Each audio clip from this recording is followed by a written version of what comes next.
ఎన్నికలు సమీపిస్తున్న వేళ సంగారెడ్డిలో రాజకీయాలు ఆసక్తికరంగా మారాయి. డీసీసీబీ ఉమ్మడి మెదక్ జిల్లా ఉపాధ్యక్షులు పట్నం మాణిక్యం ఇంటికొచ్చి బుజ్జగించి తనకు సముచిత స్థానం కల్పిస్తానని హామీ ఇచ్చారు.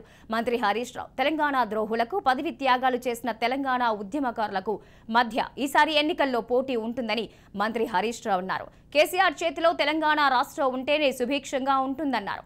కాంగ్రెస్ అంటేనే మాటల మూటలు మంటలు గ్రూపు గొడవల పార్టీ అన్నారు.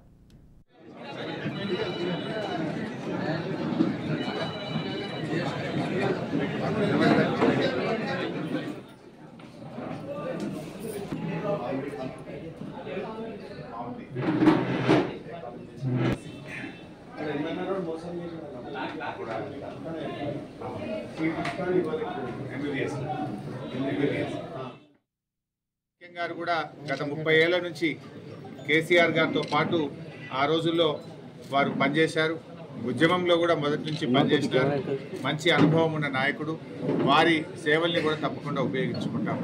అందువల్ల దసరా నాడు పాలపిట్టను ఎంత మనము శుభంగా భావిస్తాము, మన తెలంగాణ పాలపిట్ట కేసీఆర్ హ్యాట్రిక్ సీఎంగా ఉండడం కూడా అంతే శుభం. ఎందుకంటే ఈ రాష్ట్రం ఎవరి చేతుల్లో ఉండాలో ఇలా ఆలోచించాలి.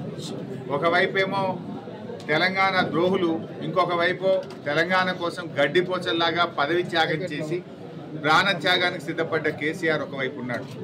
కేసీఆర్కి రాష్ట్రంలోని ప్రతి వాగు వంక తెలుసు, ప్రతి చెట్టు పుట్ట తెలుసు, ప్రతి నియోజకవర్గం మీద అవగాహన ఉన్న నాయకుడు కేసీఆర్.